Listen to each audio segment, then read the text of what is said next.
नमस्कार दर्शकों, आप देख रहे हैं रेंजर टीवी इंडिया। ना धर्म ना जात, केवल सच के साथ। दर्शकों, आपको हमारा चैनल पसंद आता है तो सब्सक्राइब करें, लाइक करें, शेयर करें, कमेंट जरूर करें। आज ओबीसी का ये ओबीसी मोर्चा का है, तो ज़्यादातर बातें हम वही करेंगे जो ओबीसी मोर्चा से संबंधित है। ओबीसी समाज की सबसे बड़ी दिक्कत ये है कि इनको बहुजन से क्षत्रिय बने और ये साजिश के थे। ओबीसी की हर जाति में कोई न कोई ऐसा ऐसा महापुरुष पकड़ा दिया गया जो मनवादी विचारधारा को, और सारा समाज है काल्पनिक चीज़ों के पीछे घूम रहा है और असलियत को नहीं समझते कि उस व्यवस्था में ओबीसी सूत्र। तो जिस दिन ओबीसी ये समझ लेगा कि असली सूत्र वही अछूत है, वो अछूत्र है, शूद्र, हमें उस विचारधारा से बाहर निकलना पड़ेगा और यही हमारी सबसे बड़ी दिक्कत है। अब जो है इस समय चल क्या है कि हम जिसको धर्म को मानते हैं वो ब्राह्मण धर्म, औपदा ब्राह्मण, वायदा ब्राह्मण और फौर। इसका असली नाम ब्राह्मण धर्म है और मेरा निवेदन है कि सभी लोग बातचीत में ब्राह्मण धर्म शब्द का ही प्रयोग करें। इतिहास की किताबों में ब्राह्मण धर्म मिलता है, डिस्कवरी ऑफ इंडिया में जवाहरलाल नेहरू ने भी लिखा है, और आपके ये भारतीय दर्शन ये राष्ट्रपति थे, उन्होंने भी जो है सब जगह ये ब्राह्मण धर्म। तो जब हम ब्राह्मण धर्म को मानेंगे तो उस व्यवस्था में हमारा स्थान दूसरा, तीसरा, चौथा रखा गया है, वही हमें रहना पड़ेगा। हम पहले स्थान पर बराबरी पे कभी नहीं। ओबीसी को क्षत्रिय बना दिया और ये बड़ा भ्रम है कि क्षत्रिय बन के हम ऊंचे हो गए। अरे क्षत्रिय हो गए तब भी आप ब्राह्मण से नीचे नहीं पड़े, वहाँ बराबरी का सिद्धांत है ही नहीं। सारा जो मेरा रिकॉर्ड मत करो, मेरा तो ऊंच नीच की व्यवस्था में ही रहना पड़ेगा। वो व्यवस्था हमारी नहीं है, हमारे हाथ में नहीं है, हम उसे बदल नहीं सकते, वहाँ नीचे ही।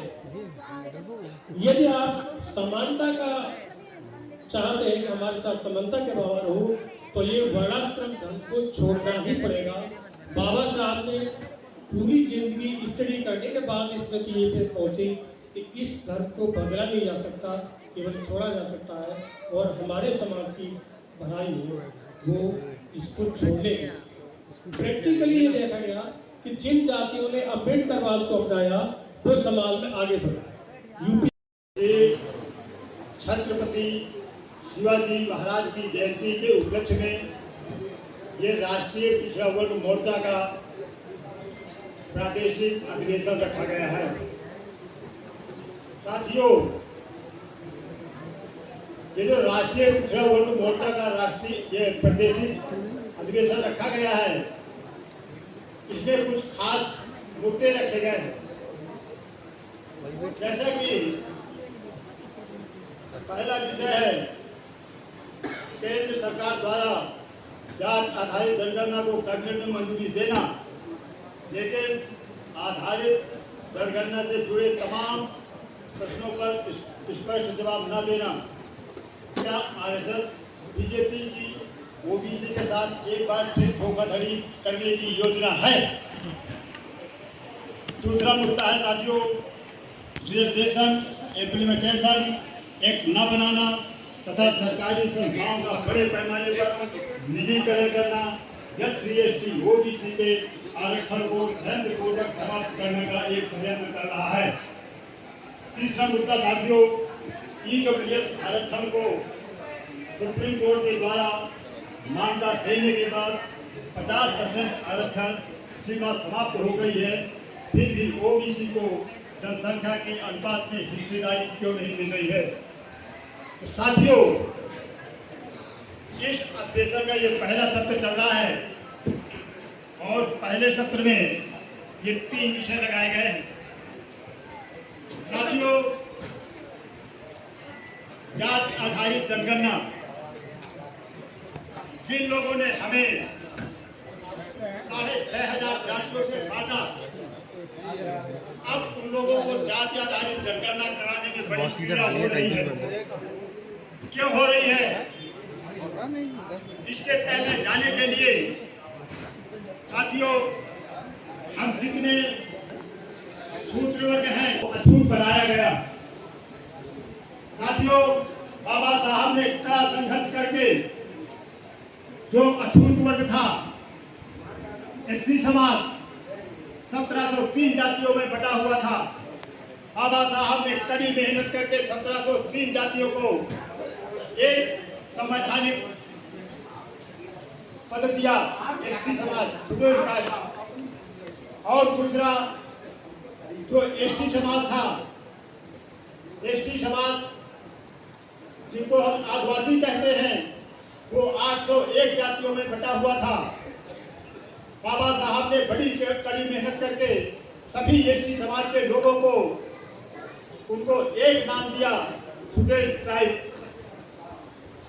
अब साथियों रह गया ओबीसी समाज। ओबीसी समाज, बाबा साहब बहुत चिंतित थे कि मैं ओबीसी समाज की जनगणना नहीं करा पाया और ओबीसी समाज को चिन्हित नहीं कर पाया। बाबा साहब जब देश आजाद हो रहा था तो बाबा साहब जब ओबीसी समाज को चिन्हित नहीं कर पाए, संविधान की धारा 340 में, लेकिन चालाकी से उनको मुख्यमंत्री नहीं बनाया गया और इसके बाद उनको ओबीसी कमीशन का अध्यक्ष बनाया गया। राजभर जी हैं, जब तक उनकी अपनी अलग पार्टी थी, इस बात को अलापते थे कि ओबीसी का जो आरक्षण है जातियों के हिसाब से मैं बंटवा के रहूंगा, बीजेपी का ईंट से ईंट बजा के रहूंगा। और जब से भाजपा में शामिल हैं, पूरे ओबीसी की आरक्षण की, अलग अलग जातियों की बात तो छोड़िए, ओबीसी आरक्षण की बात ही नहीं कर रहा है, जनगणना की बात नहीं हो रही। तो अब आप ये समझिए कि हमारा दुश्मन कितना चालाक है और क्या क्या पेच हमारे आपके बीच में लगाता रहता है कि हम आप विकसित होते रहे। वर्ण जातियों में बांट करके, वर्टिकल व्यवस्था बना करके, जैसी यहाँ थोड़ी देर पहले चर्चा हुई है, ओबीसी में भी ये ऊपर है, ये नीचे। पटेल है, पटेल में भी कोई पटेल ऊपर अपने को मानता, हम नीचे मानते हैं। यहाँ तक की ये स्थिति है। यादवों में स्थिति है, जाति में जाति है, ये स्थिति बना रखी है और इसको बढ़ाने में वो लगे हुए हैं। भले मुंह से ये बोलते रहे कि हम सब हिंदू भाई, ये बस केवल वोट लेने के लिए, चंदा लेने के लिए, हिंदू मुसलमान करके लड़ाने के लिए कहता है, असलियत नहीं। तो हमें इन चीजों को समझने की जरूरत है। जो विषय आज की सभा के लिए रखे गए हैं वो सब आपने सुने। सीएमओ साहब ने अभी काफ़ी डिटेल में बताया। तो सवाल ये है कि हम 85% वर्ग अपने अधिकारों के लिए संघर्ष कर रहा है, उसके बाद भी वो अधिकार प्राप्त नहीं हो रहे हैं। विचार करने की आवश्यकता इस बात पर है। समाज में जितनी बुराइयां हैं, अंधविश्वास हैं, वो हमारे समाज में कम नहीं हुए। और अब तो हम भागवत कथा भी करने चल दिए हैं, जिसका हम विरोध करते हैं।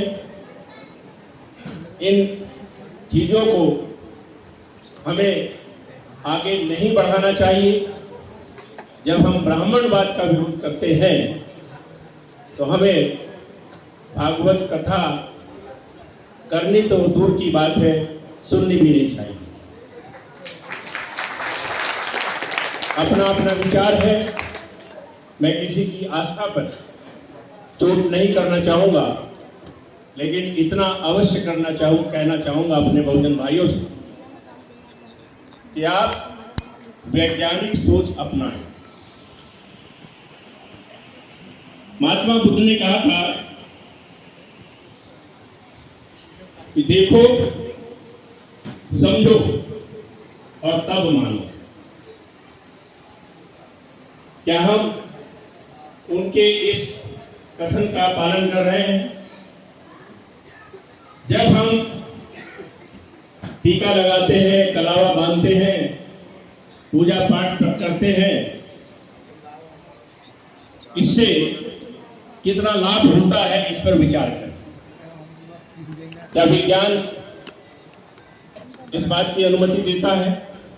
और यदि विज्ञान इस बात की अनुमति नहीं देता है तो अपना समय कहीं और लगाए, किसी रचनात्मक कार्य में लगाए, सामाजिक न्याय की ओर लगाए और देश को आगे बढ़ाएं, समाज को आगे बढ़ाएं। बाबा साहब अम्बेडकर ने एक बहुत ही महत्वपूर्ण दस्तावेज तैयार किया, संविधान। और जो अधिकार उन्होंने हमको दिए, उनमें सबसे महत्वपूर्ण अधिकार है राइट टू वोट, वोट का अधिकार, जो हर व्यक्ति के पास बराबर का अधिकार है। अमीर आदमी के वोट की कीमत ज्यादा नहीं हो सकती है, उसकी वोट भी कीमत भी उतनी ही है जितनी एक गरीब आदमी की है। परंतु हम उस अधिकार को भी अभी तक सही रूप से प्रयुक्त नहीं कर पा रहे हैं, जिससे भारत की सत्ता राज्यों में भी सत्ता और आपके देहातों में ग्राम प्रधान से लेकर और नगरों में नगर पालिकाओं तक लेकर सब जगह उस वोट की आवश्यकता होती है। अरे भाई कहना चाह रहा हूँ छत्रपति साहू जी महाराज जयंती के अवसर पर राष्ट्रीय पिछड़ा वर्ग मोर्चा के 5वां उत्तर प्रदेश राज्य अधिवेशन आगरा में आज उद्घाटक डॉक्टर आलोक साक्य जी, प्रदेश अध्यक्ष अखिल भारतीय साक्य महासभा उत्तर प्रदेश, मुख्य अतिथि न्यायमूर्ति वीरेंद्र सिंह यादव जी, सेवानिवृत्त जस्टिस इलाहाबाद हाई कोर्ट, अन्य सम्मानित अतिथि एवं वक्ता साथी और पूरे उत्तर प्रदेश से आए हुए डेलीगेट साथियों, कई विषय इस अधिवेशन में चर्चा के लिए रखे गए हैं। उन अधिवेशनों में अभी दूसरे सत्र में मैं बात रखना चाहूंगा। इस सत्र में कुछ महत्वपूर्ण बातें आज के मौके पर करना चाहता। साथियों, इस देश में पिछड़े वर्ग की आबादी 1931 की जनगणना के अनुसार 52% है और बिहार में जो अभी गणना हुई उसके आधार पर जो संख्या बिहार में निकल कर आई वो 64% के आसपास बिहार में ओबीसी की संख्या है। मध्य प्रदेश में भी जब आंकड़े आए तो वो भी लगभग 51% के आंकड़े आए, जिसमें कई जिले आदिवासी बाहुल्य हैं। झारखंड में भी पिछड़ा वर्ग आयोग ने जो रिपोर्ट भेजा तो वहां भी जो आंकड़े आए वो 50% आए, जो कि आदिवासी बाहुल्य स्टेट माना जाता है।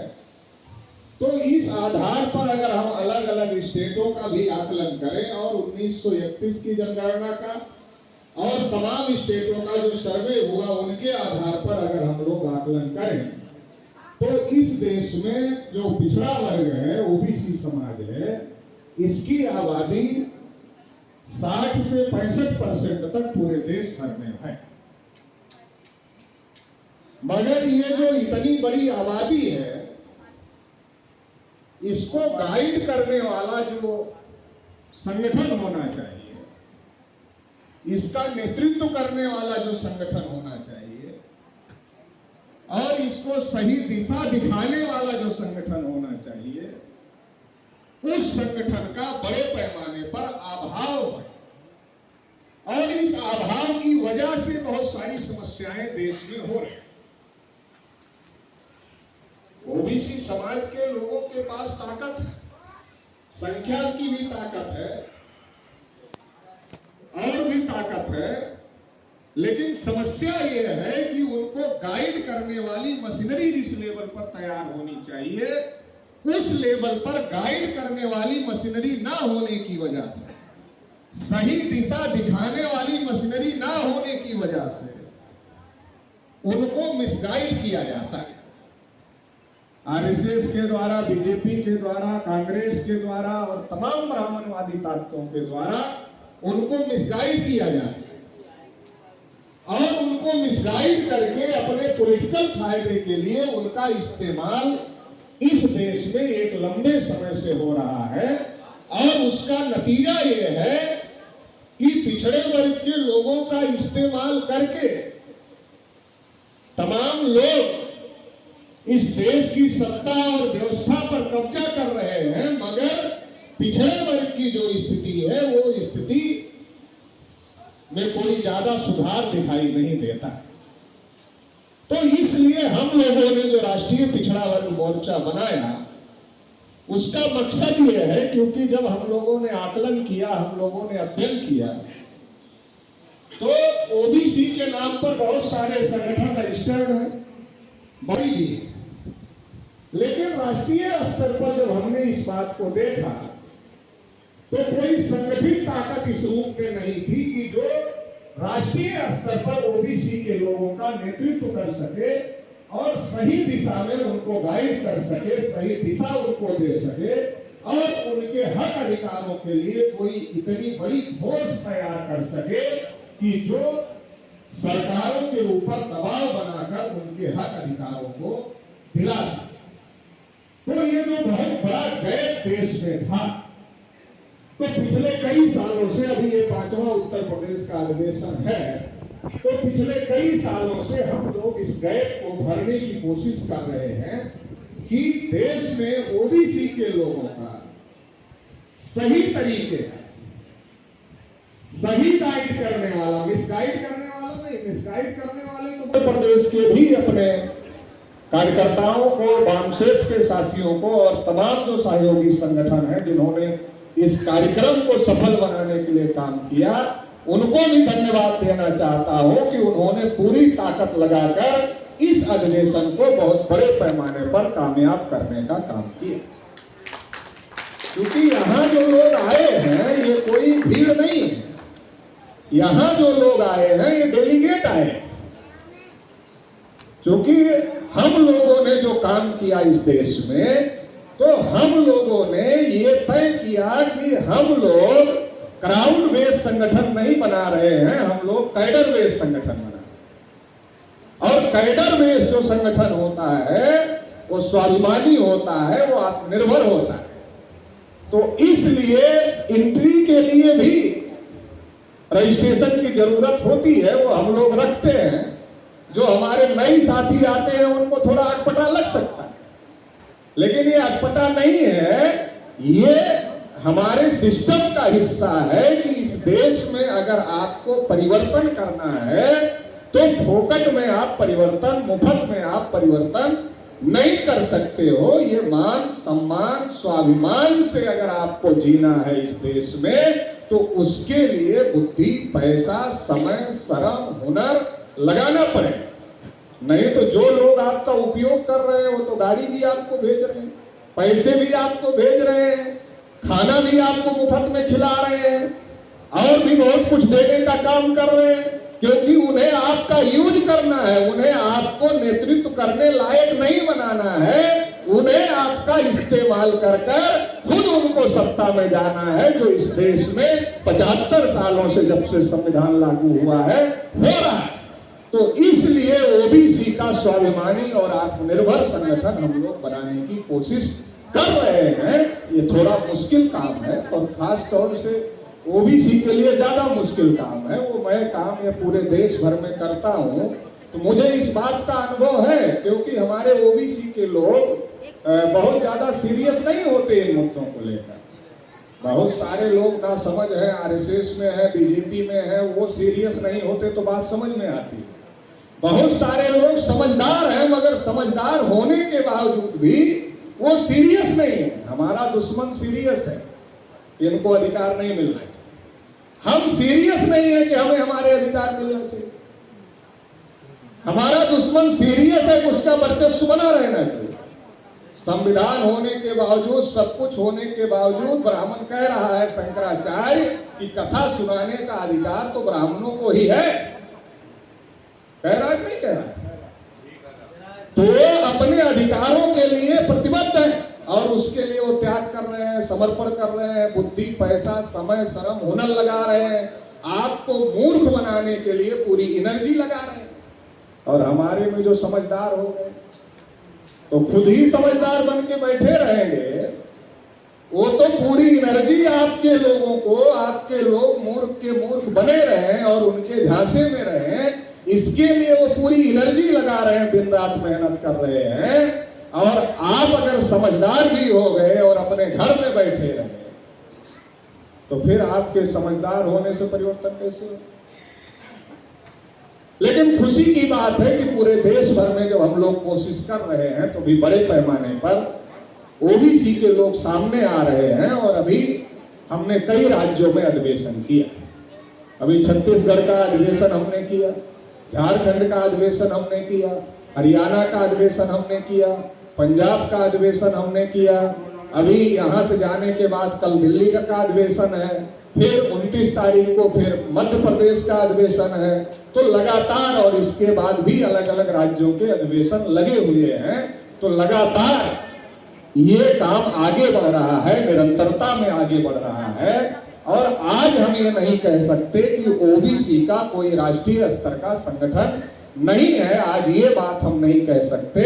आज राष्ट्रीय पिछड़ा वर्ग मोर्चा ओबीसी का राष्ट्रीय स्तर का संगठन बन गया।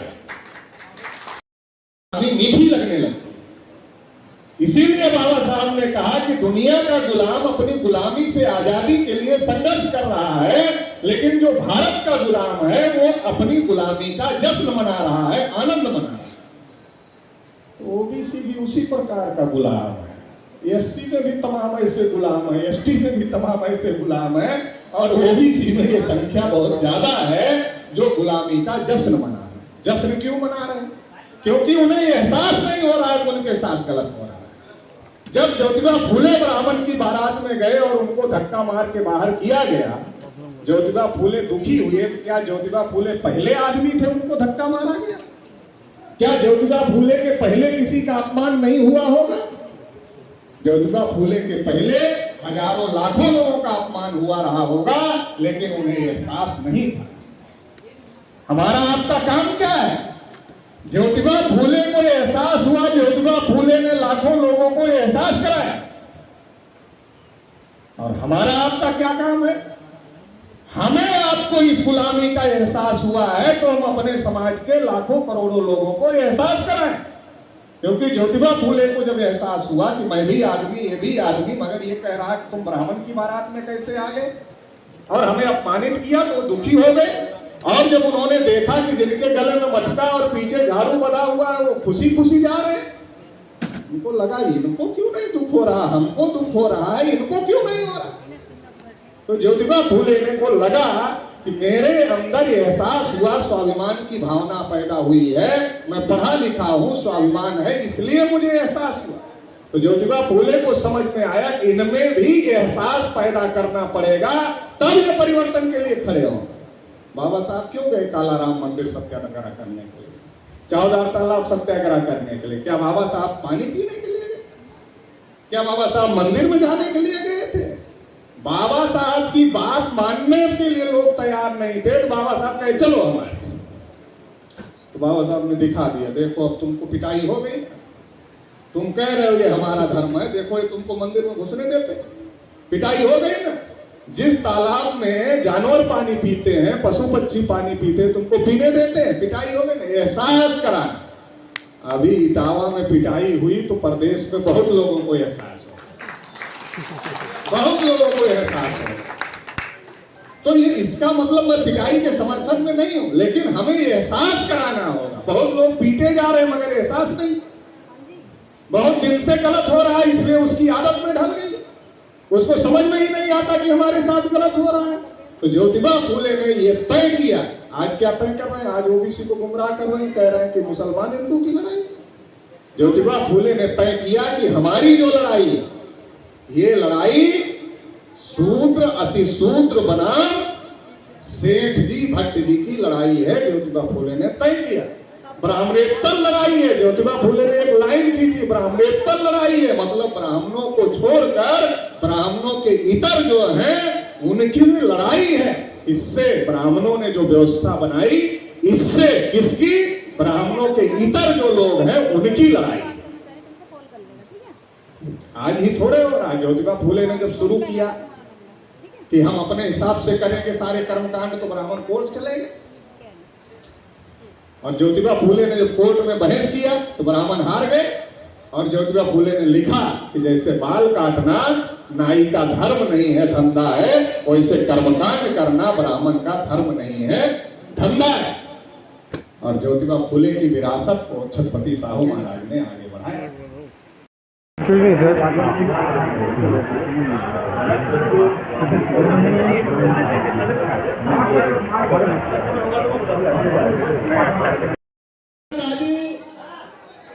लगभग 60% है।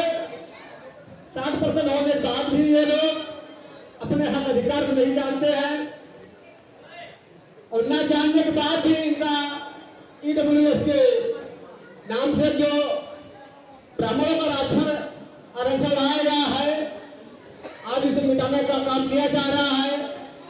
ओबीसी के बच्चों की स्कॉलरशिप बंद कर दी गई है।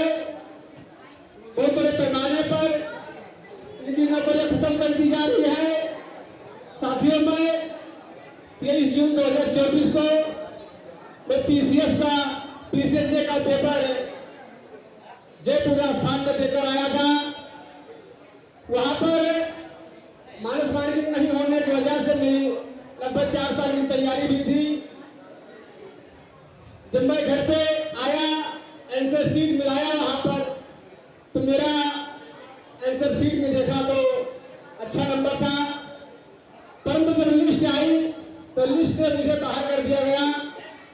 जब पता लगाया गया तो वहां पर ये हमें जानकारी हुई, मुझे ओबीसी होने के नाते जनरलों का ईडब्ल्यूएस आरक्षण वजह से मुझे बाहर कर दिया गया। आप सोचिए, ओबीसी के जो बच्चे हैं इस पद पर बहुत कम संख्या में पहुंच रहे हैं, उसके बाद जो पहुंच रहे हैं उनको ईडब्ल्यूएस के नाम पर बाहर कर दिया जा रहा है।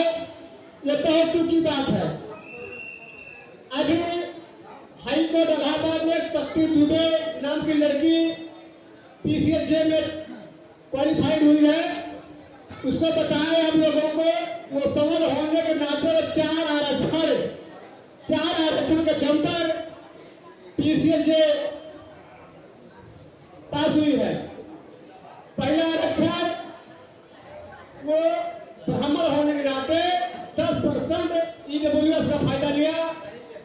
दूसरा आरक्षण अभी एक साल पहले महिलाओं को 50% का आरक्षण दिया गया, सभी महिलाओं को।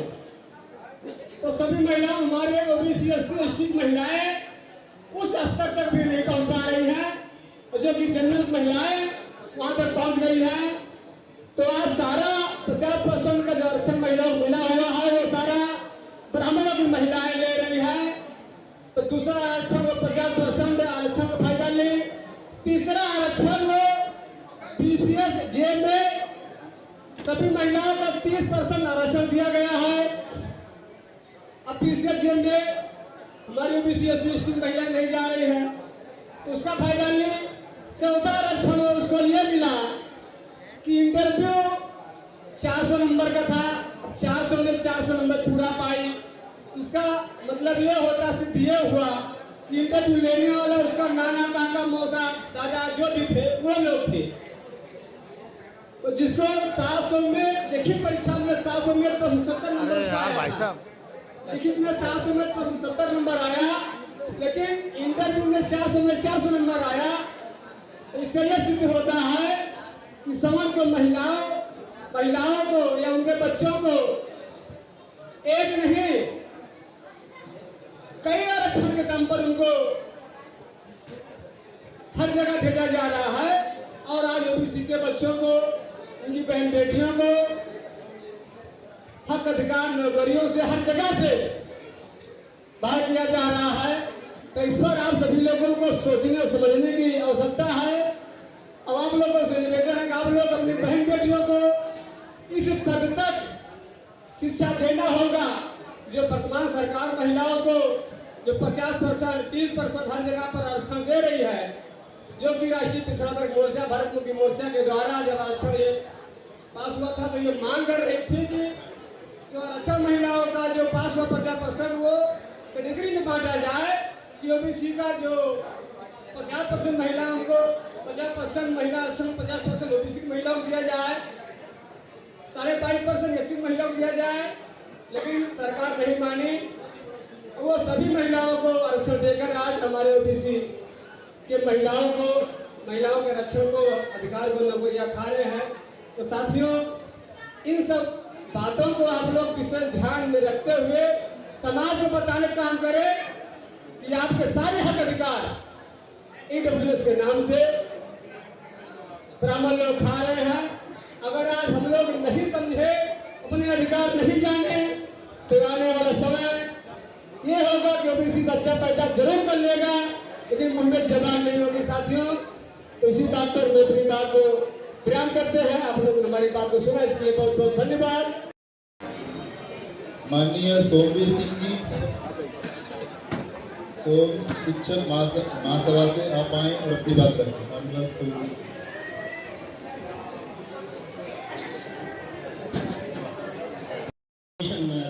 में आए अतिथिगण एवं श्रोताओं, ज़्यादा समय नहीं लूँगा मैं, क्योंकि हमारे पास बहुत अच्छे अच्छे वक्ता हैं सुनने के लिए। लेकिन एक दर्द का एहसास हुआ, उस दर्द का एहसास आपको कराने के लिए मैं 2 मिनट के बाद समय लूँगा आपका। तो देखिए साथियों, हम भारत में इस सामाजिक व्यवस्था की बात करें तो सामाजिक व्यवस्था का जो ढांचा है वो पहले से तो था कि ब्राह्मण, क्षत्रिय, वैश्य और शूद्र। किंतु अगर संवैधानिक तौर पर देखें हम तो ये विचार हैं general, OBC, SC, ST and minority. अब दर्द का एहसास करने वाली बात यह है कि देश की टोटल जो संपत्ति है, चाहे वो चल संपत्ति हो, अचल संपत्ति हो, जिनकी संख्या 85% है देश में, उन पर देश की 15% संपत्ति है। और जिनकी संख्या 15% है देश में, उनका कब्जा देश की 85% संपत्ति पर है। दर्द का एहसास आपको होना चाहिए। ये हक जो माना जा रहा है, इसका एहसास आपको होना चाहिए। दूसरी बात, जनरल में सारी सुख सुविधाएं उन्होंने ले रखी है, चाहे वो सामदाम दंडभेद से हो, नीति से हो, धर्म का सहारा लेकर हो, चाहे किसी भी तरह से हो। एससी एसटी को अगर कमी खलती है तो वो खलती है सम्मान की। माइनॉरिटी को यदि कमी खलती है तो वो सुरक्षा की खलती है। आज के दौर में माइनॉरिटी को सुरक्षा की आवश्यकता है, एससी एसटी को सम्मान की आवश्यकता है, और ओबीसी को प्रॉपर प्रतिनिधित्व की आवश्यकता है आज के दौर में।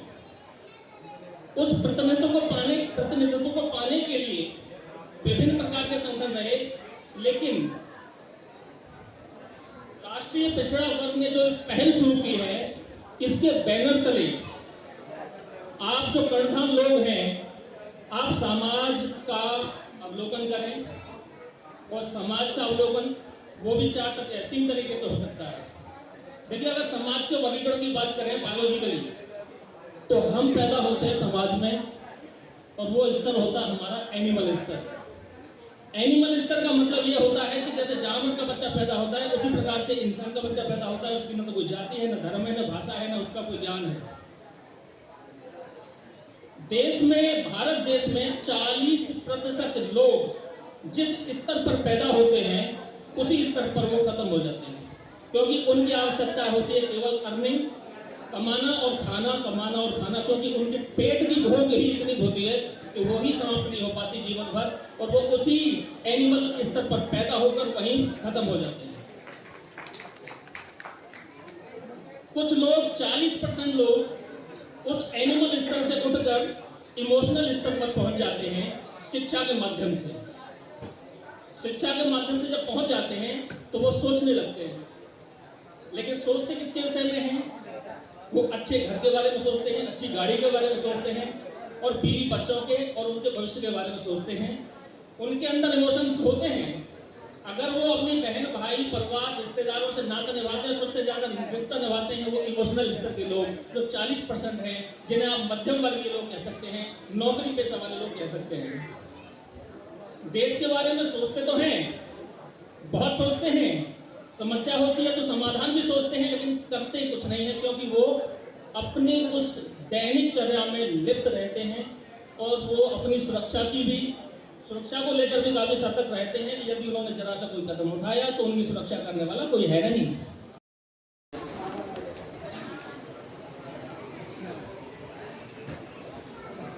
धन्यवाद सोमवीर सिंह जी। साथियों, बहार तहसील से राष्ट्रीय पिछड़ा वर्ग मोर्चा की एक छोटी सी हमारी यूनिट है युवाओं की, जो माननीय चौधरी विकास पटेल जी का स्वागत करना चाहती है। मैं चाहूँगा कि लोग आएँ। माननीय तेजपाल लोधी जी, माननीय सुखराम लोधी जी, माननीय मोनू कुमार, माननीय मनदीप सिंह जी, आप आएँ और बुके देकर माननीय चौधरी विकास पटेल सर का बहार तहसील की ओर से स्वागत है। हेलो हेलो हे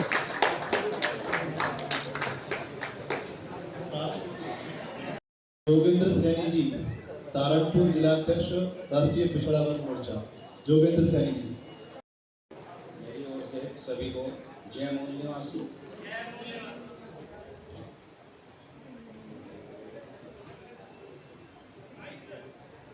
देखिए, ओबीसी की जाति जनगणना आपको मालूम है कि ये सरकार नहीं करा रही है। ओबीसी की जाति जनगणना हो, इसके लिए ओबीसी समाज को बहुत संघर्ष करना पड़ेगा और बहुत ज़्यादा प्रयास करना पड़ेगा, क्योंकि सरकार तानाशाही दिखा रही है और ज़्यादा से ज़्यादा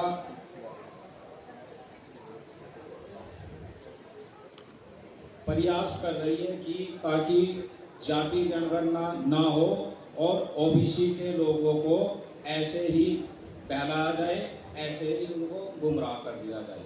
लेकिन हमें अपना संघर्ष नहीं छोड़ना है, हमें जाति जनगणना करवानी है। जय मोहन। इस विशेष अवसर पर, जबकि छत्रपति साहू जी महाराज की जन्म जयंती है, मैं आप सभी को अपनी तरफ से हार्दिक मंगल कामनाएं देता हूँ, शुभकामनाएं देता हूँ। साथियों,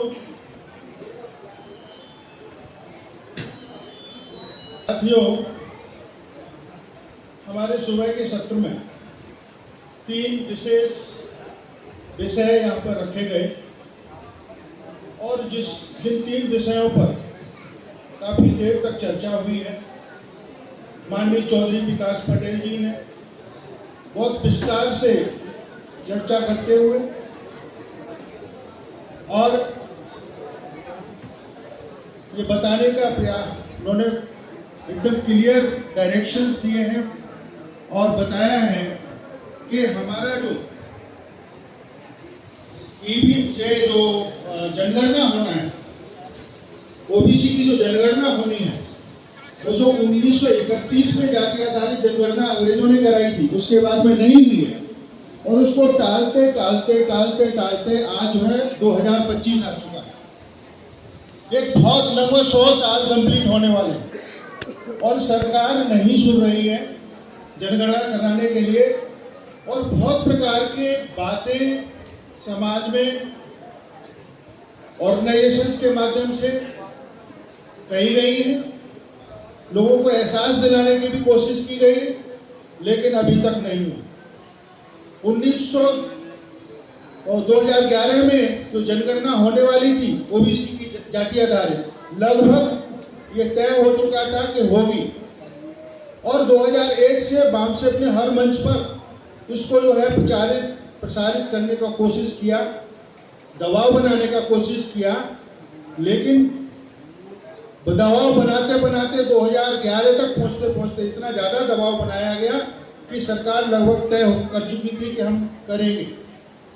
मैं इस बारे में एक बात रखना चाहता हूं कि माननीय मुलायम सिंह यादव साहब ने पार्लियामेंट में कहा था कि इस देश में जानवरों की गिनती होती है, पेड़ पौधों की गिनती होती है, लेकिन पिछड़ों की गिनती नहीं होती। हमारे माननीय राष्ट्रीय अध्यक्ष जी ने कहा कि इस देश में हिजड़ों की गिनती होती है, पिछड़ों की नहीं होती। इतना ये सारी बातें जो हुई हैं, ये सारी बातें एक बात को एहसास कराने के लिए हुई, वो ये कि लोगों को ये एहसास हो, उनको मान और सम्मान उनका जागे। बाबा साहब ने एक बात कही थी कि गुलाम को गुलामी का एहसास करा दो, वो अपनी बेड़ियां खुद तोड़ देगा। आज आप देख रहे हैं चारों तरफ गुलामों को लगातार गुलामी का एहसास कराया जा रहा है, पिछड़ों को लगातार गुलामी का एहसास कराया जा रहा है, शेड्यूल कास्ट को लगातार गुलामी का एहसास कराया जा रहा है, आदिवासियों को लगातार गुलामी का एहसास कराया जा रहा है। हमारे संविधान की वजह से, बाबा साहब के दिए हुए संविधान की वजह से लोग बड़े बड़े ओहदों पर पहुंचे, उनको तक एहसास कराया जा रहा है, परंतु अभी तक एहसास नहीं हो रहा है। ये कब होगा, ये बड़ा प्रश्न है। ये एहसास होना बहुत ज्यादा आवश्यक है। बाम साहब ने लगातार कोशिश किया है इस एहसास को कराने का, परंतु अब समय मैं समझता हूं कि एकदम चरम पे आ गया है। दुश्मनी हमको रोज एहसास करा, दुश्मनी बता रहा है कि तुमने मुंह से क्यों बढ़ा ली, तुम घोड़े पे हमारे सामने क्यों चढ़ गए, तुमने भागवत कथा क्यों कह दिया हमारे सामने, और किस किस तरीके से बेइज्जत किया जा रहा है, और इसके बावजूद भी गुलामों को गुलामी का एहसास नहीं हो रहा है, तो फिर समझ लिए गुलामी को एंजॉय कर रहा है, वो आनंद ले रहा है, गुलामी से कुछ सीख नहीं रहा है, उसको एहसास नहीं हो रहा है। आज जो कार्यक्रम रखा गया है, मैं समस्त आयोजक मंडल को बधाई देना चाहूंगी कि इस तरह के जो कार्यक्रम हैं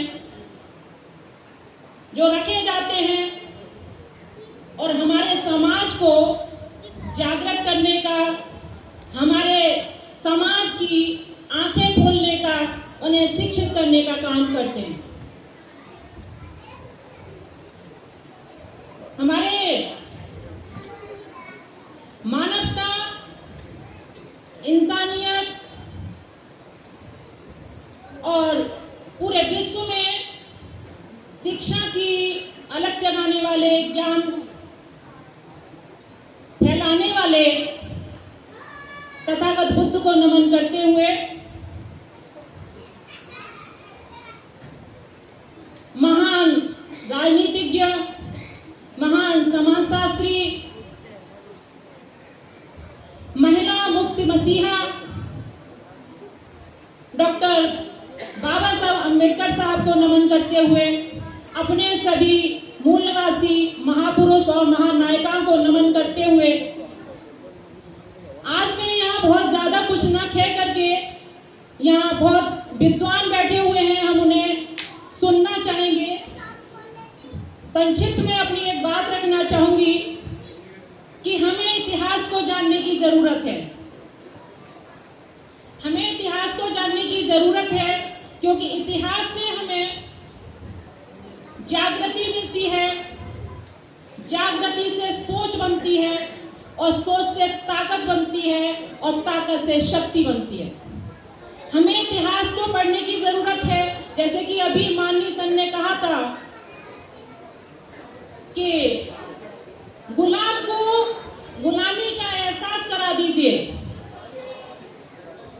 वो एक दिन विद्रोह कर उठेगा, आज नहीं तो कल। और हमारे इस मिशन को पूरा करने के लिए हमें सबसे ज्यादा आज जरूरत है तो जो हम एक दूसरे की कहीं ना कहीं बुराई आलोचना करते हैं, तो मैं समझती हूँ कमी उन लोगों की नहीं है। आज हम पढ़े लिखे होकर के भी हम अपने इतिहास को जान नहीं पाते, तो जो बहुत सारे हमारे बुजुर्ग हैं या हमारे माताएं बहनें हैं, अशिक्षित हैं, नहीं पढ़ पाई, तो वो क्या समझेंगे।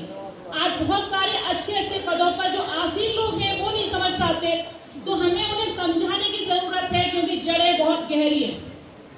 जड़ें इतनी गहरी हैं कि उन जड़ों को हमें समय लगेगा, धीरे धीरे उनको कुरेदना पड़ेगा। एक समय आएगा कि हम उन जड़ों को उखाड़ के फेंक देंगे, क्योंकि समय धीरे धीरे बदल रहा है और बदलाव भी हो रहा है, पॉजिटिव बदलाव हो रहा है। हमें जरूरत है कि हमारी जो माताएं बहनें हैं उन्हें विशेष रूप से इस जो कार्यक्रम में आई हैं, मैं दिल से धन्यवाद देना चाहती हूँ कि आज अच्छा लग रहा है कि हमारी जो माताएं बहनें यहाँ जो विराजमान हैं, कम से कम उन्हें हो सकता है कि इसका मतलब ना पता हो कि आज ये सम्मेलन किस विषय पर है, बहुत बारीकी से ना पता हो, लेकिन कम से कम उन्होंने हिम्मत तो जुटाई। मैं उन ऐसी माताओं बहनों के लिए तालियों से स्वागत करने के लिए बोलूँ। आप सभी लोगों का मार्गदर्शन करने के लिए राष्ट्रीय अध्यक्ष जी अपनी बात रखेंगे। समय कम है, इसलिए मैं केवल 5-7 मिनट में ही अपनी बात रखना चाहूंगा। और उससे पहले मैं माननीय राष्ट्रीय अध्यक्ष जी का इस मंच के माध्यम से धन्यवाद भी अदा करना चाहूंगा कि मेरा नाम परिचय में नहीं था, उसके बावजूद भी मुझे बोलने के लिए समय दिया। साथियों,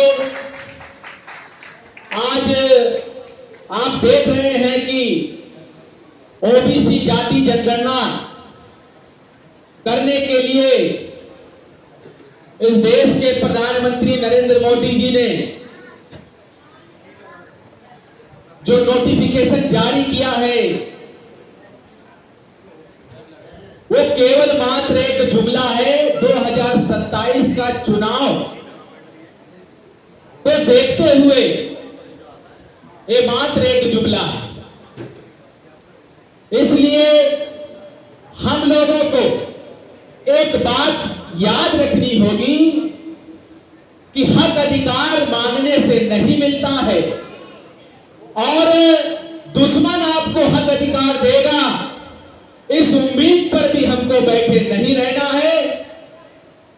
हम लोगों को 1 जुलाई 2025 को वाम से भारत मुक्ति मोर्चा के राष्ट्रीय अध्यक्ष माननीय वामन मेश्राम साहब ने ईवीएम मशीन बंद हो, बैलेट पेपर से चुनाव हो, ओबीसी की जाति जनगणना और सभी जातियों की जाति आधारित जनगणना हो, इसके लिए भारत बंद करने का कार्यक्रम रखा हुआ है। हम लोगों को बड़े पैमाने पे मैदान पे उतरकर संघर्ष करने के लिए, आंदोलन करने के लिए आना होगा, और अकेले नहीं आना होगा, बल्कि अपने समाज को, जो समाज हम कहते हैं 85 का नारा भी देते हैं, लेकिन वो 85% समाज 6000 जातियों में बटा हुआ है। तो 6000 जातियों को जगाना होगा, जोड़ना होगा, और जोड़कर उसको मैदान पर उसके हक अधिकार के लिए उतारना होगा। तो आज मैं सिर्फ और ये आपको कहने के लिए यहां खड़ा हुआ हूं कि 1 जुलाई को बड़े पैमाने पे आगरा में, उत्तर प्रदेश में और पूरे भारत में हम लोग बड़े पैमाने पे तैयारी करेंगे, और तैयारी करके भारत बंद को सफल बनाने का काम करेंगे। साथियों,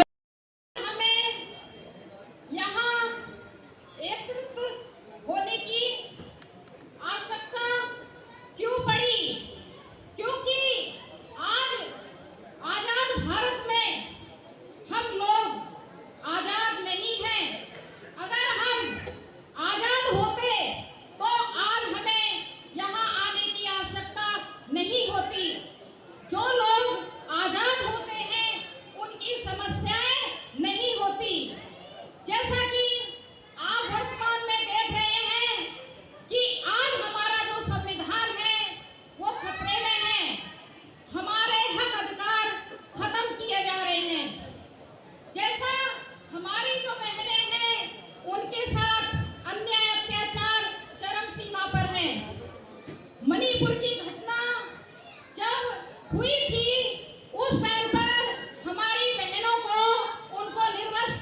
रोड पर घुमाया गया।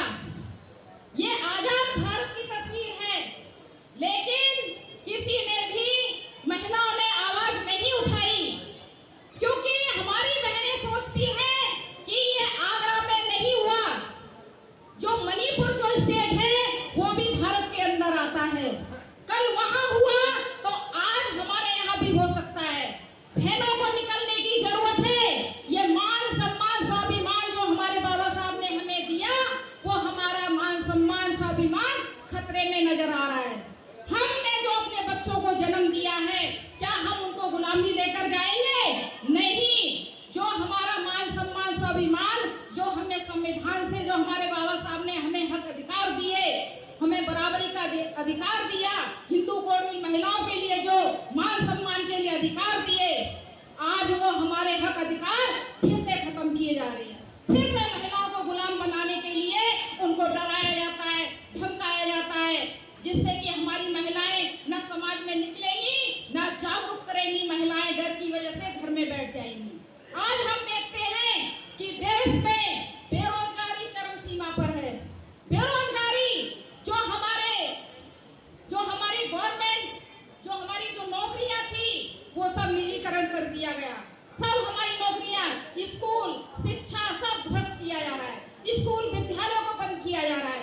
हमारे बच्चे अनपढ़ गंवार हो जाएंगे। जो लोग हमें शिक्षा का अधिकार नहीं देते थे मनुस्मृति के आधार पे, वही लोग दोबारा से उस इतिहास को दोहराना चाहते हैं। साथियों, मैं अपनी बहनों से कहना चाहती हूँ कि हमें अपने बच्चों के अधिकार के लिए हमें जागरूक होने की जरूरत है। जब एक महिला समाज में अपने परिवार में आजाद होती है, तो अपने बच्चों को भी आजाद बच्चों को जन्म देती है। और जब वो महिला आजाद होती है तो परिवार आजाद होता है, और परिवार आजाद होता है तो समाज आजाद होता है।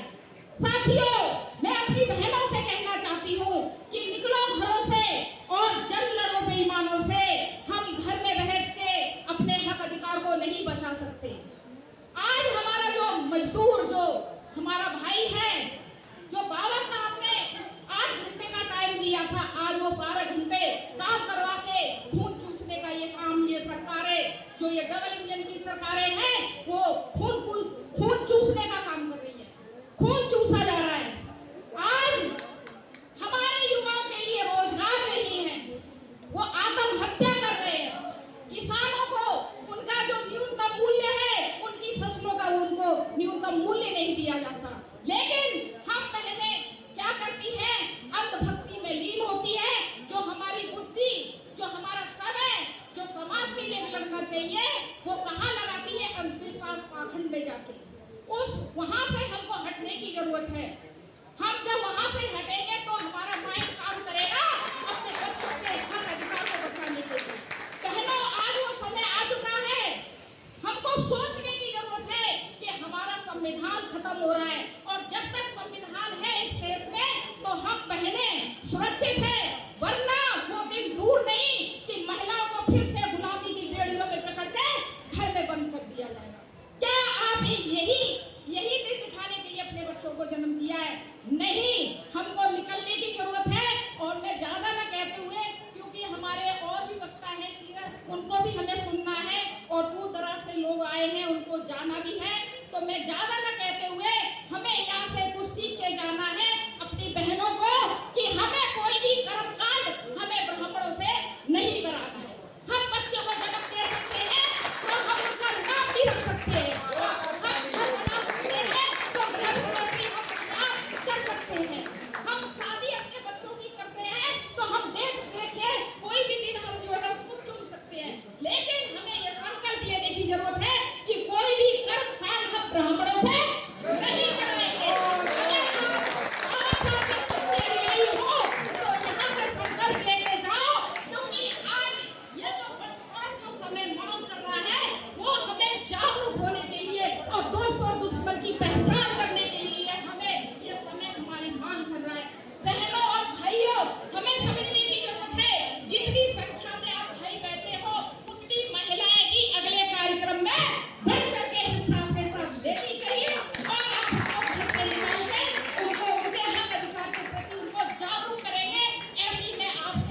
उसके लिए आभार, धन्यवाद। जय मूल्यवासी। की टक्कर पे संघर्ष हमारा नारा है। 100 में 90 शोषित है और शोषित ने ललकारा है। जय मूल्यवासी।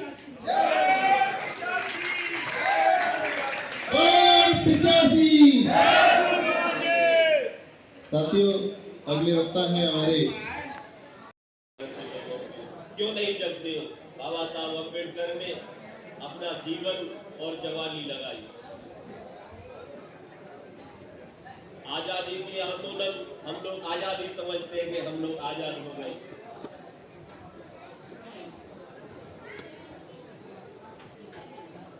हम लोग समझते हैं हम आजाद हो गए, लेकिन साथियों आजादी के 2 आंदोलन हुए। इस देश में रहने वाले जनरल क्लास के लोग आजाद हो गए, लेकिन पिछड़े वर्ग के लोग, SC, ST, OBC, धर्म परिवर्तित माइनॉरिटीज के लोग आजाद नहीं हुए, गुलाम हो गए।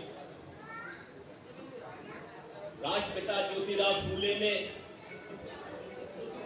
हमारी आजादी की जंग 1848 में नींव की ईंट रखी और उन्होंने अपनी जीवन और जवानी लगाई। सन 1891 में राष्ट्रपिता ज्योतिराव फूले हमारे बीच से चले गए। हमारे बीच में छत्रपति साहू जी महाराज ने अपना जीवन और जवानी लगाई। और साहू जी महाराज के बाद बाबा साहब अम्बेडकर ने अपना जीवन और जवानी लगाई। और गोलमेज सम्मेलन याद करना होगा साथियों। गोलमेज सम्मेलन में गांधी जी हमारा नेतृत्व करने के लिए झूठे कपट करके पहुंचे, लेकिन अंग्रेजों ने बाबा साहब अम्बेडकर को बुलाया। जब अंग्रेजों ने बाबा साहब अम्बेडकर से पूछा कि आप खड़े होकर के अपने देश के रहने वाले नागरिकों के बारे में कुछ कहिए, तो बाबा साहब अम्बेडकर ने कहा, प्रधानमंत्री जी, ये जो गांधी जी बैठे हैं ये हमारे लोगों के बारे में गलत बोल रहे हैं, ये गलत बोल रहे हैं। हमारे लोगों को, हमारे पुरखों को आपने गुलाम नहीं बनाया। मैं आपका गुलाम नहीं हूं, मेरा समाज आपका गुलाम नहीं है। गुलामी की बात हो रही है। प्रधानमंत्री जी, चर्चिल प्रधानमंत्री जी, मैं आपका गुलाम नहीं हूं, मेरा समाज आपका गुलाम नहीं है। प्रधानमंत्री लंदन जो इंग्लैंड के थे उनको गुस्सा आया। वहां के जॉर्ज पंचम को भी गुस्सा आया कि डॉक्टर अम्बेडकर आप सटा गए हैं क्या? आपको ऐसी बात नहीं कहनी चाहिए। आपकी कंट्री, आपका देश हमारा गुलाम है। आपके देश के रहने वाले नागरिक हमारे गुलाम हैं, तो आप कैसे गुलाम नहीं हो? आप स्पष्ट करिए। तब बाबा साहब अम्बेडकर कहते हैं साथियों कि मेरे पुरखों को आपने गुलाम नहीं बनाया। मेरे पुरखों को ये जो बराबर में छली कपटी गांधी, नेहरू, ये जो लोग बैठे हुए हैं, इन्होंने मेरे पुरखों को गुलाम बनाया। मुगलों ने हमें गुलाम नहीं बनाया, मुगलों ने इनको गुलाम बनाया और इन्होंने हमको गुलाम बनाया और मुगलों को अंग्रेजों ने गुलाम बनाया। इसलिए मैं तो गुलाम का गुलाम हूँ। साथियों, आज समय है, माननीय चौधरी विकास पटेल साहब के नेतृत्व में हमें आजाद होने के लिए मौका मिल रहा है। आज संविधान के नेतृत्व में हमें आजाद होने के लिए मौका मिल रहा है। ये आजादी की जंग है। पिछड़ों के, दलितों के, जो SC, ST, OBC की जो आजाद नहीं हुई है, उनको आजाद होने के लिए आज हमारे बीच में हमारे मसीहा बैठे हुए हैं। माननीय चौधरी विकास पटेल साहब, माननीय बावन मेहराम साहब देश में दहाड़ रहे हैं। इसलिए इस नेतृत्व के साथ खड़े हो जाइए, समय है। हम आपसे अपील करते हैं, वैसे तो हमारा समाज सोया हुआ है, बाबा साहब अम्बेडकर की कुछ बातें हमें याद करनी चाहिए, हमेशा याद करनी चाहिए कि हमें गुलाम किसने बनाया। आज जो गुलाम बनाने वाले लोग हैं आजाद भारत में, वो लोग हमारे ऊपर शासन कर रहे हैं। शर्म आनी चाहिए। 85%। अरे तुम मरो, अपने आप को मिसाल में 85% कहते हो।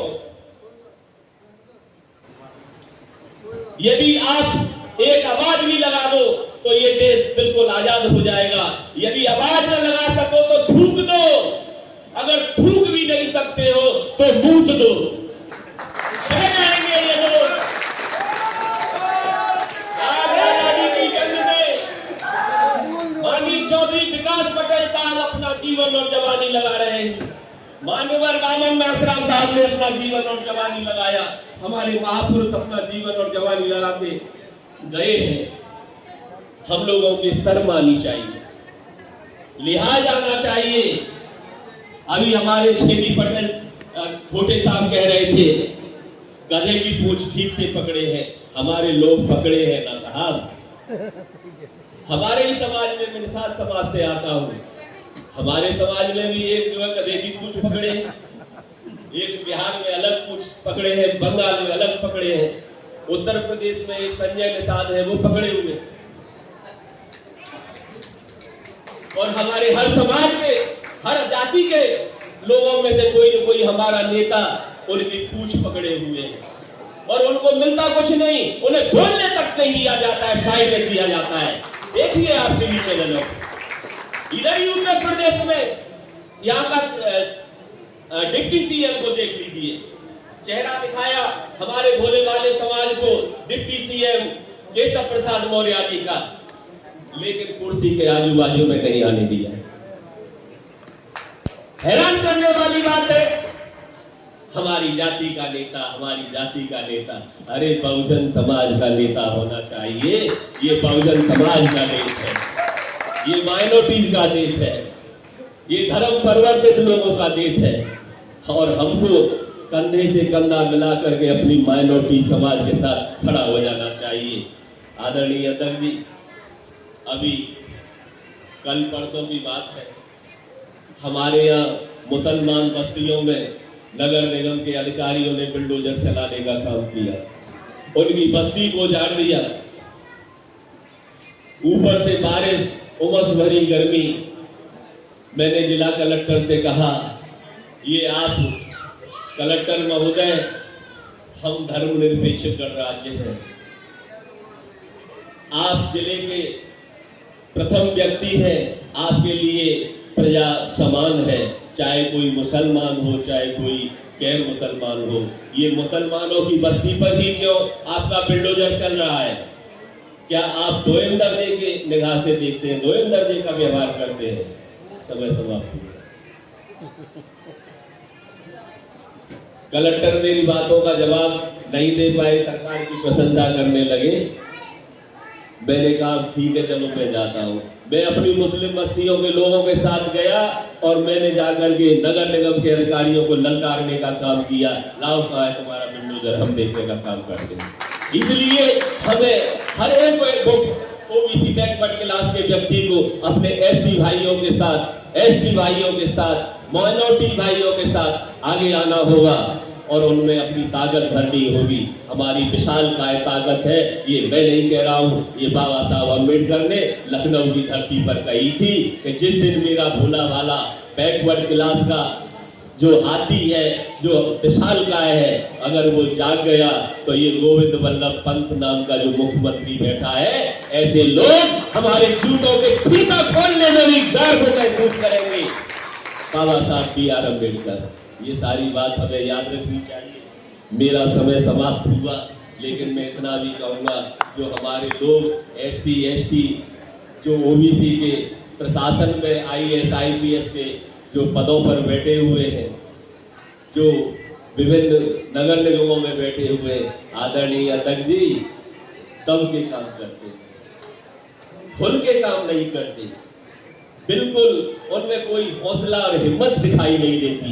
मैं 30 वर्षों से इस चीज को जो अध्ययन करता हूँ, देखता हूँ, बिल्कुल वो जो है इतने दबेलुआ होते हैं, ऐसे समझो जैसे उनको कोई रिमोट से कंट्रोल कर रहा हो। वाली बात है, माननीय पूर्व मुख्यमंत्री अखिलेश यादव जी, उन्होंने कोई स्पष्टीकरण नहीं दिया। अच्छा, कोई स्पष्ट जो है स्पष्टीकरण नहीं दिया कि हम लोगों को क्या करना चाहिए। इसलिए समय समाप्त हो रहा है साथियों। मैं आप लोगों से आशा और उम्मीद करूंगा कि आप राज्य के विभिन्न कोने से आए, आप सभी का बहुत बहुत धन्यवाद। और यहाँ से अपने अपने जिले में लौटने के बाद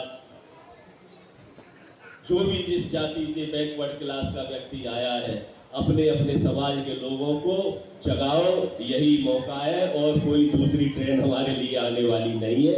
चौधरी विकास पटेल आपके बीच में है, माननीय बामन मेहसान साहब है, और 1 जुलाई का जो कार्यक्रम है उसको तो बहुत जबरदस्त तरीका से आप लोग सफल कर दीजिए।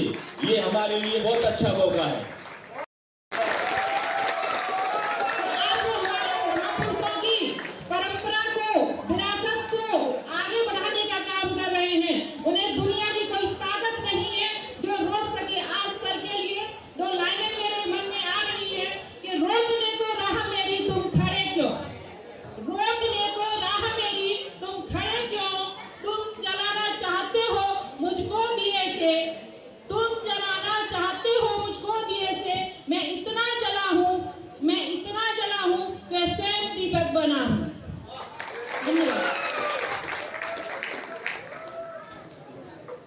अगले वक्ता माननीय सूत्र वीर सिंह यादव जी, आप आए और अपनी बात रखें। मैनपुरी से असली बात है, डीएनए वगैरह सब टेस्ट हो गया। हमारे जो लोग 85% वाले वे तो है मूल निवासी, और 3.5% खुल्ला विदेशी हैं, इनको भगाने का प्रयत्न कर रहा है। एक बात। दूसरी बात ये मिशन आपको समझ में नहीं हो, आप मिशन में हो, ये क्या रीजन क्या है, व्हाट इज मिशन? तो मैं मिशन ही ये कह रहा हूँ कि बाबा साहब के 2 उद्देश्य, बाबा साहब के 2 उद्देश्य, बहुजन सत्ता, बुद्धमय देश।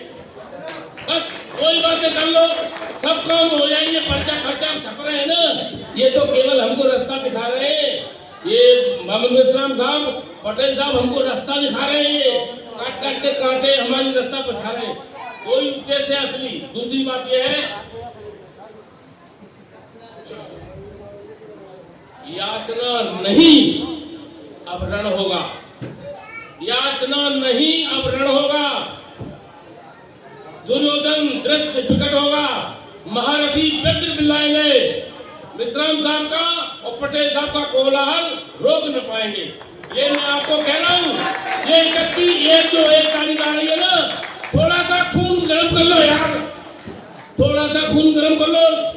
कानून को मध्य रखते हुए, कानून को हाथ में नहीं लेना, थोड़ा खून को गर्म कर लो।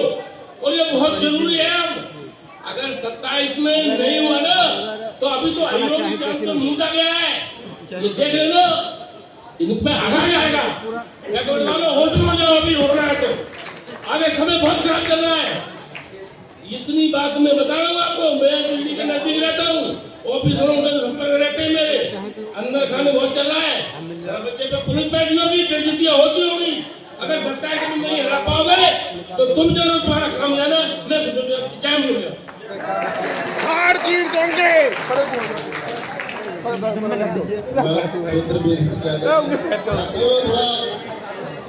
अगली वक्ता और मोर्चा का गठन किया गया था, और उस गठन के बाद माननीय चौधरी विकास पटेल साहब के नेतृत्व में, माननीय वामन मेश्राम साहब के निर्देशन में ये संगठन लगातार विस्तार कर रहा है। और विस्तार के साथ साथ राष्ट्रीय पिछड़ा वर्ग मोर्चा ने जो आंदोलन किया, जो संघर्ष किया, उस संघर्षों का परिणाम भी हमारे सामने आया है। 2021 में जब नीट से ओबीसी का आरक्षण समाप्त कर दिया गया था, तो राष्ट्रीय पिछड़ा वर्ग मोर्चा के द्वारा माननीय चौधरी विकास पटेल सर के नेतृत्व में पूरे देश में हम लोगों ने धरना देने का काम किया, रैली करने का काम किया और भारत को बंद करने का काम किया, जिसका रिजल्ट ये हुआ कि नीट में आरक्षण को बहाल किया गया। उत्तर प्रदेश में 2022 में जब पंचायत चुनाव होना था, पंचायत चुनाव में ओबीसी का आरक्षण समाप्त कर दिया गया था। उस समय भी राष्ट्रीय पिछड़ा वर्ग मोर्चा ने माननीय चौधरी विकास पटेल सर के नेतृत्व में पूरे प्रदेश को बंद करने का काम किया और पंचायत चुनाव, नगर निगम का चुनाव, नगर पालिका का चुनाव ओबीसी के आरक्षण के साथ बहाल किया गया। इतना ही नहीं,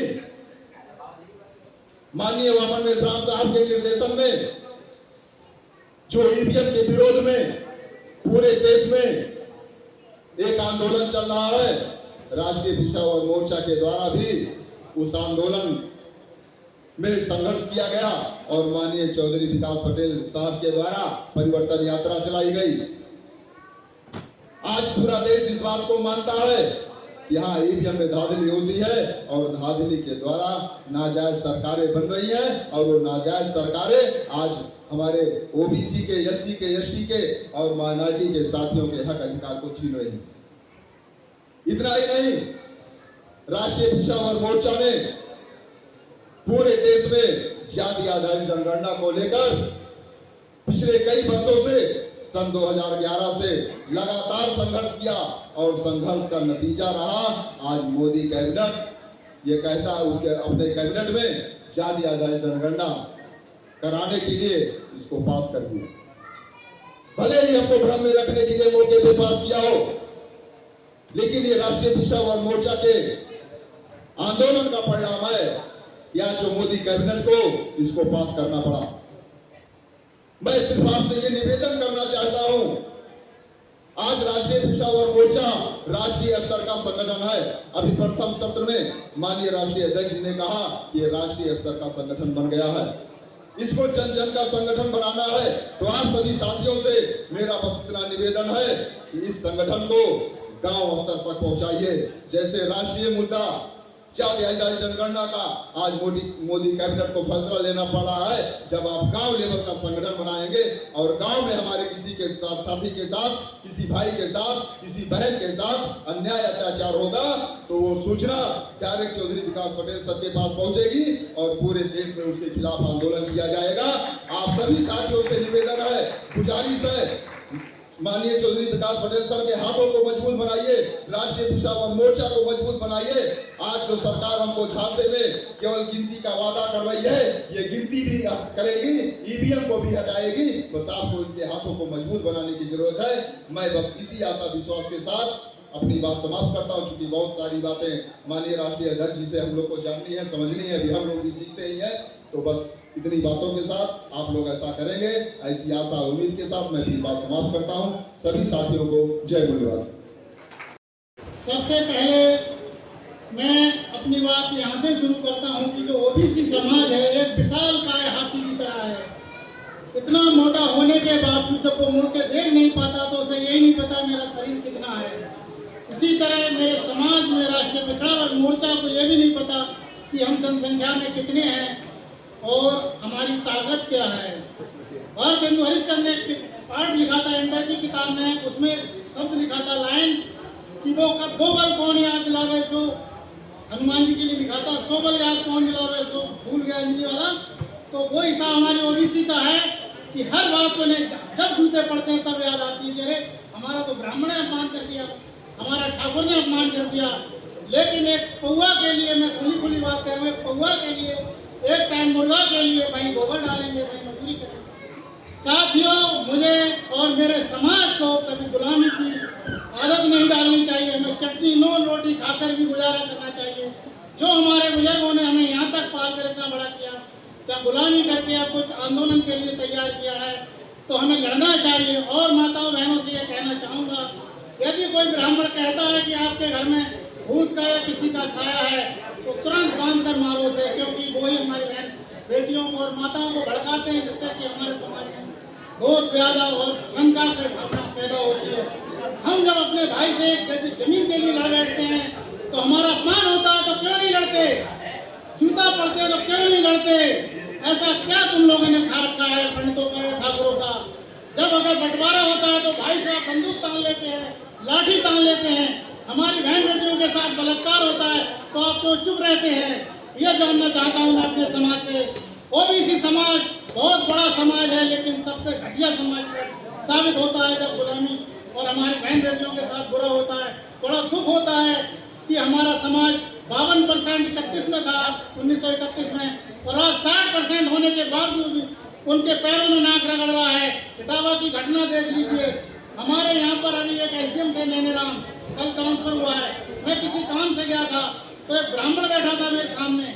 जब मैंने उनसे काम के लिए कहा तो एसडीएम ने मुझसे कहा, विपक्ष हैं आप, विपक्ष हैं, सरकार को हराने का काम करते हैं।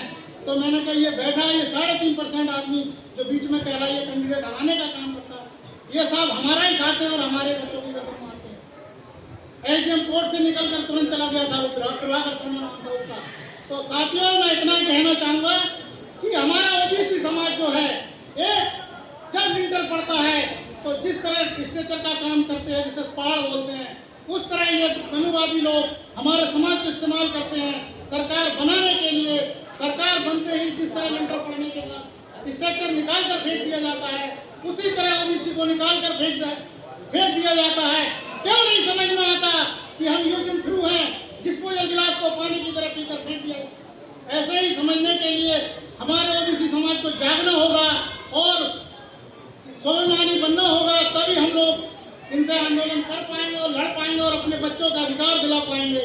यदि आप ऐसा नहीं कर सकते हो तो बाबा साहब ने कहा, पैदा होकर खाना है, पेट भरना और बच्चे पैदा करना ही तुम्हारे लिए है, तो ऐसे ही मर जाओ। तो आज भी मर रहे हो, फिर मरोगे, और जब हमें मरना ही है तो कुछ करके मरो। मौत पर किसी की पाबंदी नहीं है, किसी का ताला नहीं है, किसी के बाप का राज नहीं है। भारत हमारा है, हमारे मोरवंश नागवंशी लोग का है। इसीलिए मैं ओबीसी से कहना चाहूँगा, माता बहनों से कहना चाहूँगा कि जागृति रखो। घर में पूजा पाठ छोड़कर अगर सास की सेवा नहीं करती और मंदिर में तुम जाती हो तो उन बाबाओं के पैर छूती हो जो 8वीं क्लास तक है। इस चीज़ को खत्म करना होगा, और यदि आप ऐसा करती हो तो आपके बच्चों का भविष्य कोई नहीं रोक सकता वो बढ़ने से। और अगर 8वीं क्लास बाबाओं से जो 1 नंबर का हरामी होता है, जोड़ा होता है, वो बाबा बन जाता है, उससे आप आशीर्वाद लेने जाती हो, तो कैसे समाज का भला होगा? ये 5वां राज्य अधिवेशन हो रहा है और साथियों, क्योंकि समय की पाबंदी है और समय काफी हो चुका है, इसलिए मैं समय आज के इस कार्यक्रम की अध्यक्षता कर रहे आदरणीय चौधरी विकास पटेल, राष्ट्रीय अध्यक्ष राष्ट्रीय पिछड़ा वर्ग मोर्चा नई दिल्ली को दे रहा हूँ। धन्यवाद साथियों, बोला। राष्ट्रीय पिछड़ा वर्ग मोर्चा के 5वें राज्य अधिवेशन का दूसरा सत्र का समापन चल रहा है और इसमें कई विषय चर्चा के लिए लगाए गए थे, जिसमें केंद्र सरकार द्वारा जाति आधारित जनगणना को कैबिनेट में मंजूरी न देना, लेकिन जाति आधारित जनगणना से जुड़े तमाम प्रश्नों पर स्पष्ट जवाब न देना, आरएसएस बीजेपी की ओबीसी के साथ एक बार फिर धोखाधड़ी करने की योजना है। इसी के साथ दूसरा विषय था रिजर्वेशन इम्प्लीमेंटेशन एक्ट ना बनाना तथा सरकारी संस्थाओं को बड़े पैमाने पर निजीकरण करना, SC ST OBC के आरक्षण को षड्यंत्र पूर्वक समाप्त करने का षड्यंत्र है। इसी के साथ EWS आरक्षण को सुप्रीम कोर्ट के द्वारा मान्यता देने के बाद 50% आरक्षण सीमा समाप्त हो गई, फिर OBC को संख्या के अनुपात में हिस्सेदारी क्यों नहीं? पिछड़े वर्ग का राष्ट्रीय स्तर का स्वाभिमानी, आत्मनिर्भर, कैडर बेस संगठन और आंदोलन निर्माण किए बगैर पिछड़े वर्गों की समस्याओं का समाधान संभव नहीं है। समयबद्ध एवं अनुशासित तरीके से संगठन द्वारा निर्धारित कार्य को पूर्ण करने से ही राष्ट्रव्यापी जन आंदोलन निर्माण किया जा सकता है। ऐसे कई विषय चर्चा के लिए रखे गए हैं। इसमें से कुछ बातें मैं इस दूसरे सत्र के समापन में करना चाहता हूं। सबसे जो महत्वपूर्ण बात है, वो महत्वपूर्ण बात ओबीसी के लोगों को समझने की बात है। ओबीसी के लोगों को अगर अधिकार नहीं मिल रहे तो अधिकार क्यों नहीं मिल रहा? ओबीसी के लोगों को अधिकार इसलिए नहीं मिल रहे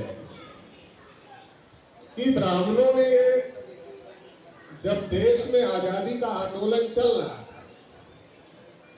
तब इस बात को तय किया था कि जब अंग्रेज इस देश को छोड़कर जाएंगे तो देश पर ब्राह्मणों का कब्जा होना चाहिए। संविधान में शेड्यूल कास्ट को 15% उनकी आबादी के अनुपात में रिजर्वेशन मिल गया। शेड्यूल ट्राइब को 7.5% उनकी आबादी के अनुपात में रिजर्वेशन मिल गया। अगर ओबीसी को भी उनकी आबादी के अनुपात में 52% रिजर्वेशन मिल जाता तो ये शेड्यूल कास्ट का 15%, शेड्यूल ट्राइब का 7.5% और ओबीसी का 52%, ये टोटल मिलाकर 74.5% रिजर्व कैटेगरी के लोग हो जाते। और जब 74.5% मतलब 74.5% रिजर्वेशन से सत्ता और व्यवस्था में SC, ST, OBC के लोग पहुंच जाते तो ब्राह्मणों का कब्जा कैसे हो?